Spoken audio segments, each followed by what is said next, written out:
श्रीमद् भगवद गीता, तीसरा अध्याय। इस अध्याय में कर्मयोग का विवरण दिया गया है। कर्मयोग के अनुसार कर्मों को निष्काम भाव से करने से मनुष्य अपने कर्मों के नियम से नहीं बंधता और आत्मा को दिव्य ज्ञान प्राप्त हो सकता है।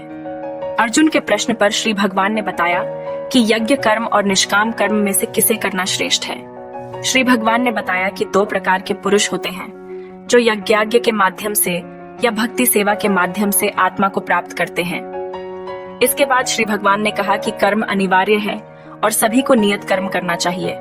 वे यज्ञों के माध्यम से भगवान की प्रसन्नता प्राप्त करने की सिद्धि को प्राप्त कर सकते हैं। श्री भगवान ने इसे और भी विस्तार से बताया कि यज्ञों के माध्यम से देवता सभी की आवश्यकताओं की पूर्ति करते हैं और जीवों को इस जगत में समृद्धि प्रदान करते हैं।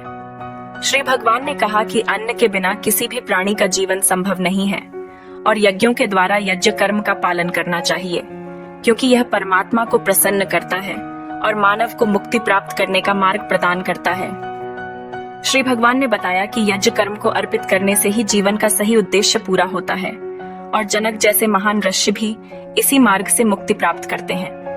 भगवान श्री कृष्ण बताते हैं कि महापुरुष जो आचरण करता है, सामान्य व्यक्ति उसका अनुसरण करते हैं। उनके कर्मों का प्रभाव संपूर्ण विश्व पर होता है। भगवान श्री कृष्ण यहाँ पर अर्जुन से कहते हैं कि उन्हें न तो किसी निश्चित कर्म की आवश्यकता है और न ही किसी वस्तु की, फिर भी वह नियत कर्म करते रहते हैं। इसका कारण है कि यदि वे नियत कर्म नहीं करते तो समाज में गिरावट और अवांछित जनसंख्या की वृद्धि हो सकती है, जिससे सभी जीवों की शांति का विनाश हो सकता है। भगवान श्री कृष्ण बताते हैं कि कर्मों का त्याग न करके उन्हें साकाम कर्म के रूप में करना चाहिए, लेकिन उन्हें उनके फलों का आसक्त नहीं होना चाहिए। भगवान कृष्ण का संदेश है कि कर्मों को भक्ति भाव से और दिव्य उद्देश्य के साथ करना चाहिए, ताकि व्यक्ति अपने कर्तव्यों के प्रति प्रतिबद्ध रहे और अपने आत्म विकास के माध्यम से आध्यात्मिक उन्नति कर सके। श्री भगवान ने इस अध्याय में विद्वान और अज्ञानी कर्म के भेद का महत्वपूर्ण विचार दिया है।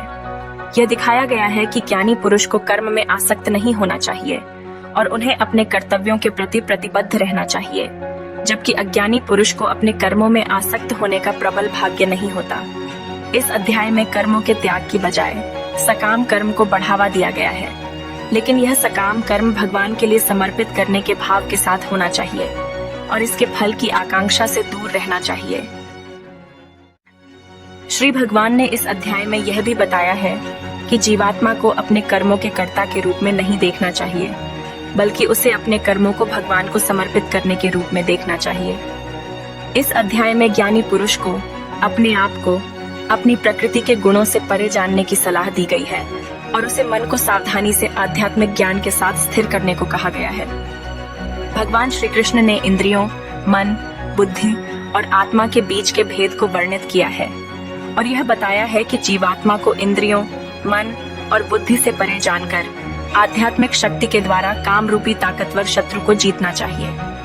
इस अध्याय में कर्मों के महत्व का भी उल्लेख है और यह बताया गया है कि निजी कर्मों को सही तरीके से करना और उन्हें दोष मुक्त बनाना भला है, और यह भी दिखाया गया है कि किसी अन्य के कर्मों का अनुसरण करने के बजाय स्वीय कर्मों को सही तरीके से करना श्रेयस्कर है। इसी के साथ हम तीसरे अध्याय को समाप्त करते हैं। वीडियो अच्छा लगा हो तो कृपया लाइक करें और इसे अपने दोस्तों और परिवार के सदस्यों के साथ शेयर करें। चैनल को सब्सक्राइब करें। धन्यवाद। आपका दिन शुभ हो।